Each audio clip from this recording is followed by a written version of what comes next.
Douglas Farrell did not introduce himself. He walked through the gap in Wren Cauley's fence on a Wednesday morning in early September, the way men walk through gaps they've decided belong to them, without hesitating at the gate, without looking to see if anyone was watching. She was watching. Wren was up on the hillside above the old orchard, pulling dead cane from the base of the largest tree, when she heard tires on the gravel road below. She stood up. Farrell was already through the fence. He had a woman with him in a blazer, carrying a clipboard, and he walked with the unhurried certainty of a man who had made offers before, many times, and already knew what the answer was going to be. She came down the slope to meet him. He was standing at the edge of the orchard with his hands in his jacket pockets, looking at the trees the way someone looks at a piece of property they're already valuing for its timber. "Miss Cauley," he said, "I think it's past time we had a conversation." She had $47 in her checking account. She had a part-time job at Brennan's nursery and a Tuesday shift at the Piney Fork diner she'd traded away for this one day off. She had 14 apple trees on a steep hillside that every person in 2 counties called a waste of ground. She had a Wednesday morning and a man in her orchard who hadn't knocked. "I'd like you to leave," she said. That moment, that morning on the hillside, is where this story really begins. If you've ever held on to something that everyone around you called worthless, stay with us. What happened on this property over the next year is worth hearing. And if you're new to Western Stone Creek, subscribe and hit the bell so you don't miss a chapter of this. Drop where you're watching from in the comments. We read everyone. Now let's go back to the beginning. The letter arrived on a Friday in March, and Wren Cauley was sitting in her truck in the nursery parking lot when she opened it, because it had been in her mailbox for 3 days while she worked doubles, and she'd kept putting it off. The return address was an estate attorney's office in Haskell County, 2 mountain counties east, where her great-aunt Corin had lived since before Wren was born. She read the letter once and sat very still, watching a loader move pallets of mulch across the lot. Wren Cauley was dead. Wren had not known she was sick. She hadn't spoken to her great-aunt in 11 years, hadn't seen her since a funeral she was 12 at, and barely remembered. What she knew about Corin was a photograph. A tall woman in a canvas hat standing in a row of gnarled apple trees. A postcard with no message, just a pressed maple leaf inside, that arrived when Wren was in 7th grade, and a reputation on her mother's side of the family for being difficult, solitary, and wrong about most things. Corin had left her the farm. 67 acres in Haskell County. A farmhouse, a small barn, 14 apple trees on a steep, south-facing hillside. Also attached, $34,000 in unpaid debt with a rural lending cooperative, foreclosure proceedings already initiated, and approximately 90 days before the cooperative moved forward. Wren folded the letter. She was 27 years old. She had an agricultural sciences degree she'd had to stop halfway through when her mother got sick, and a resume that was mostly nursery work and waitressing. She had a studio apartment where the floor sloped toward the east wall. She had $47 and a truck with a slow leak in the rear passenger tire. She called the attorney's office the next morning and spoke to a man named Gerald, who explained the situation in the patient voice of someone who'd explained it many times to people who were about to say no. "If I don't accept?" she asked. "The cooperative forecloses. Property goes to auction. And the trees." A pause. "Considered part of the real property. Sold with it." She looked out the window at the parking lot. A sparrow was sitting on her side mirror. "I'll call you back," she said. She drove to Haskell County 4 days later, before she'd made any decision, because she needed to see the land before she could think about it clearly. She drove 2 hours on roads that got narrower and steeper the farther east she went, following directions off her phone until the signal dropped, and then off a printed map she'd made at the library. The farmhouse sat at the end of a gravel road that turned to dirt before it turned to mud. She walked the last quarter mile in borrowed boots. Behind the house, the hillside rose steeply, covered in rough grass and blackberry cane, and there, in a rough line along the middle of the slope, the trees. They were not what she'd expected. She'd worked with orchard stock for 3 years at the nursery. Straight-trunked, uniform, trained along trellises. These were nothing like that. They were gnarled and wide-limbed, some of them 5 feet around at the base, with bark that had grown thick and ridged over decades. Their crowns spread in whatever direction they'd decided and stayed there.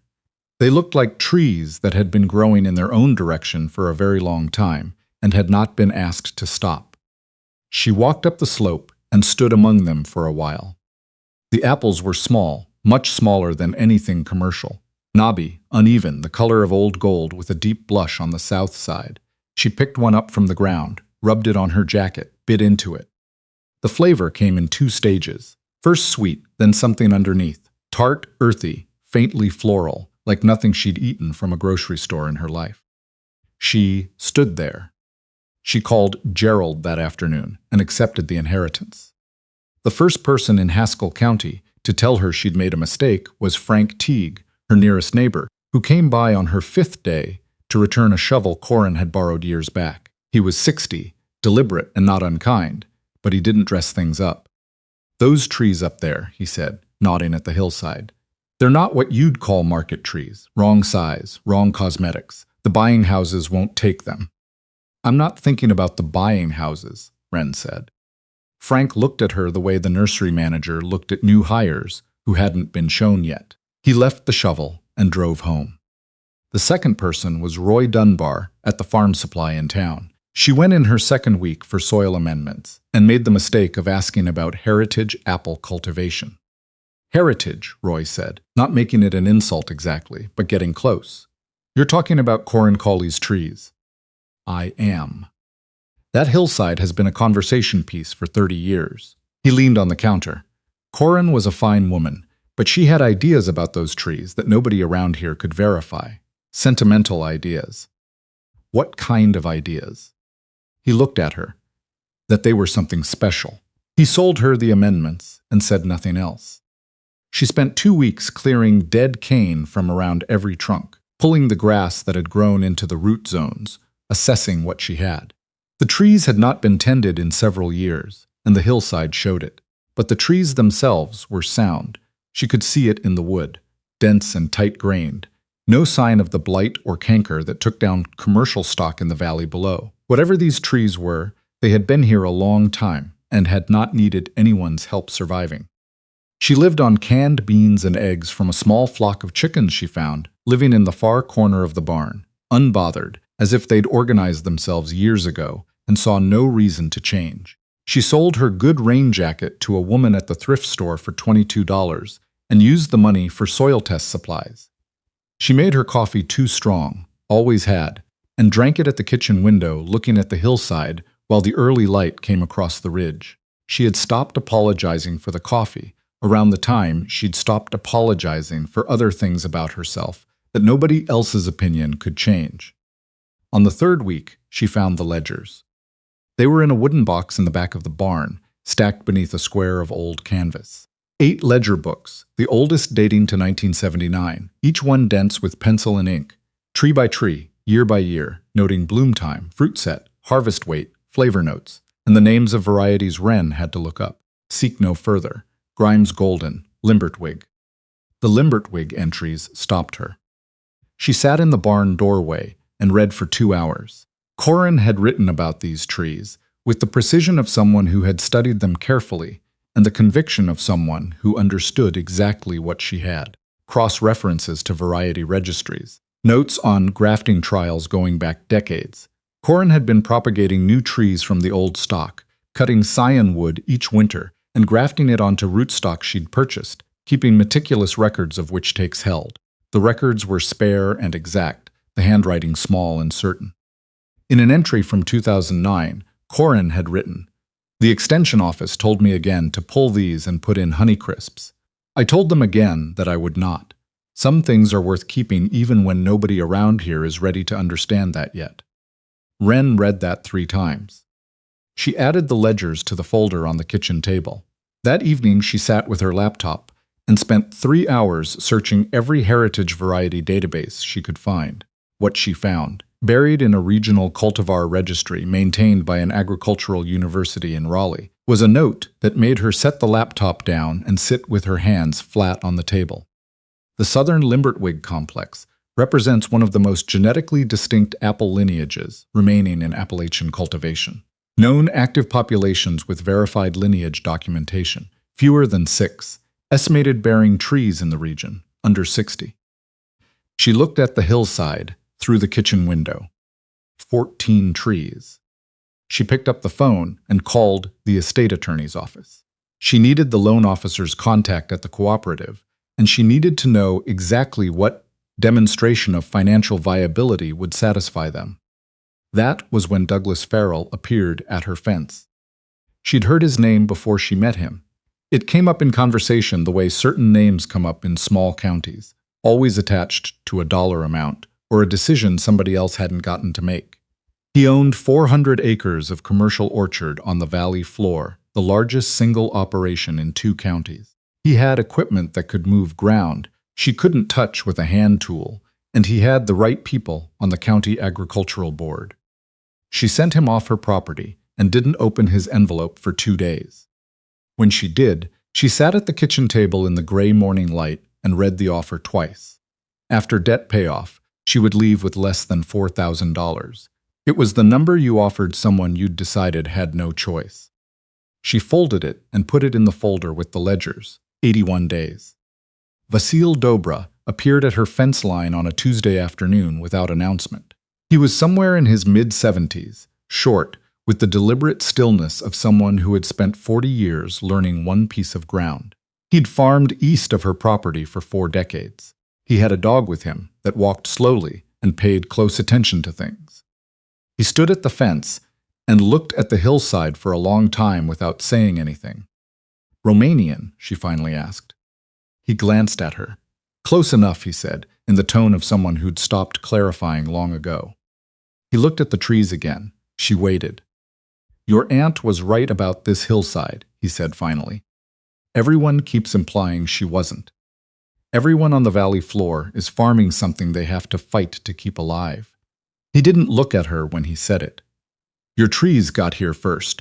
Their roots are below where the drought goes." She'd been watching the weather forecasts obsessively. The valley orchards were showing early stress. She could see the slight yellowing in Farrell's lower blocks from the ridge. The summer had been dry. Her hillside trees were not showing it. He left shortly after, walking back the way he'd come. She stood at the fence for a while. Then she went inside and filled out the contact form she'd been looking at for 2 weeks on the Cultivar Registry website, attached her photographs, her notes, a summary of Corin's ledger records, and sent it before she could talk herself out of it. The response came from a researcher named Linnea Park at the North Carolina State Agricultural University 3 weeks later. The email was professional and careful, the language measured in the way of someone who'd been burned by raising expectations prematurely. It ended with a sentence Wren read 4 times standing at the kitchen counter, with cold coffee going cold in her hand. The Limbertwig population you've described, if verified, would represent the largest single documented stand of this lineage, outside of institutional collection in the region. She went outside. She put her hand on the bark of the largest tree, the one in the middle of the row, whose trunk she couldn't get her arms around, whose lower limbs had grown so wide that 2 of them had curved down and re-rooted in the slope beneath. She'd been trying not to name it since she arrived. She was failing at that. "You have no idea what you are," she said to it. A starling landed in the crown above her and left again. She emailed Linnea back and asked about formal verification procedures. Vasil came by a second time, and this time she brought coffee. They sat on the porch, and she told him what the registry had said. He listened without interrupting. "There's a man I know," he said when she finished. "He runs a cidery outside Asheville. Specialty production, single variety batches, sells to restaurants and private buyers." A pause. "He has been looking for old-growth Limbertwig supply for 3 years. She set her cup down. "Why are you telling me now?" "Because Farrell doesn't stop when people say no," Vasil said. "He changes angles." He looked at his hands. "And because you've been asking the right questions since you got here. That's less common than it should be." She wrote the name down. Marcus Wheel.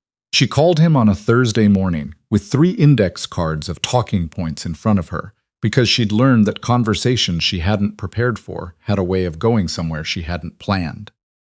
He picked up on the second ring.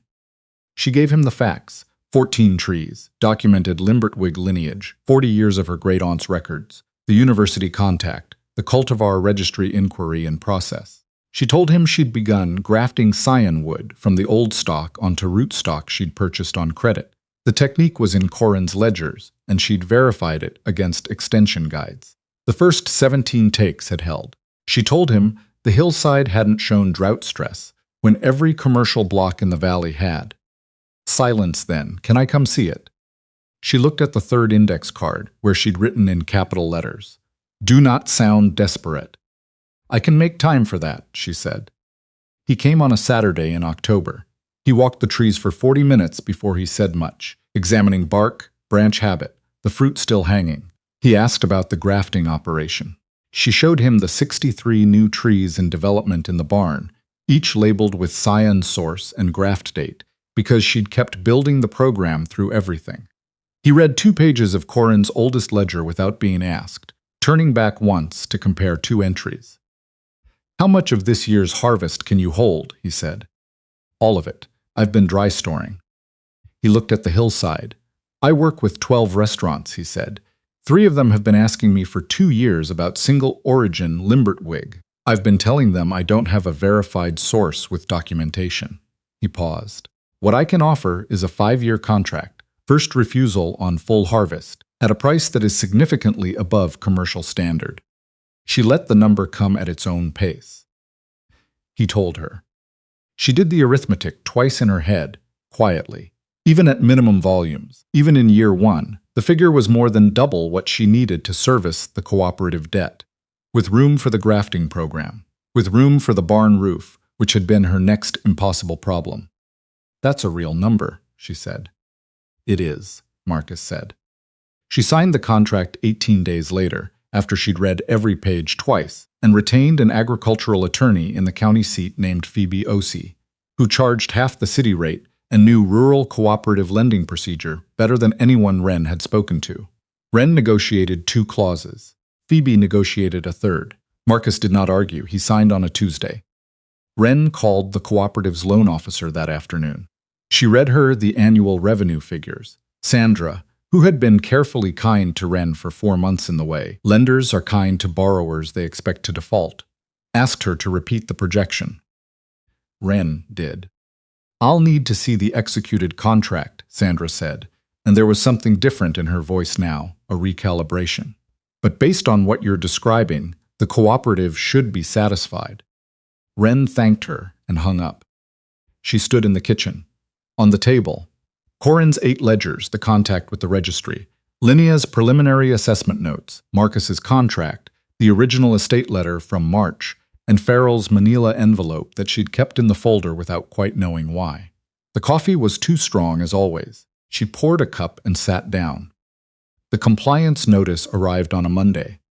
Certified mail, from the Haskell County Agricultural and Water Resource Board.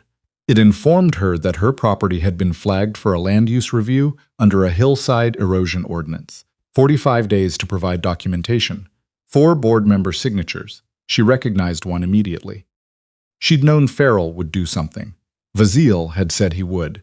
She'd been so focused on the contract, the cooperative, the grafting logs that she'd let herself half believe the completion of those things would be enough. She stood at her gate in the cold November morning and understood that she had underestimated how much Douglas Farrell disliked being told no. She called Phoebe. "The compliance clause requires documented evidence of active land degradation," Phoebe said immediately. "Static cultivation on an established orchard doesn't meet that threshold. But if the board assigns a motivated inspector and drags the review past 45 days, your first delivery window could slip." The contract had a review clause tied to delivery performance. "I can file a procedural objection. It won't stop the process, but it slows escalation. What you need is documentation that preempts whatever they plan to find." Wren called Linnea that evening. Linnea came on Saturday and walked every inch of the slope with measurement equipment and her orange notebook, asking Wren questions about root depth observations from the grafting work and runoff patterns during the summer storms. At the end of 4 hours, she stood at the top of the ridge looking out over the valley. Your valley floor neighbors have lost significant topsoil over the last 2 drought cycles, she said. Their irrigation draw is affecting the water table. She wrote for 12 minutes in the orange notebook without stopping. These root systems are holding this slope. The board can assign whoever they want. I've been doing hillside assessments in this county for 14 years, and I know this particular drainage basin better than anyone they're likely to find. She had the formal report done in 4 days. Phoebe filed the procedural objection on a Tuesday. The board's attempt to escalate to active inspection failed, 4 votes to 3. Wren found out through Vasile, who heard from someone on the board she'd never met, and she didn't ask about the chain. She went back to work. She opened the farm in late November. Not a large event, notices at the library, the feed store, the diner, the county extension office, and a simple description sent to the registry contacts and the buyer's Marcus knew. Heritage apple orchard. Documented Limbertwig lineage. Open to buyers, neighbors, agricultural professionals, and anyone curious about the old Cauley hillside. November 21, 9 to 2. 53 people came.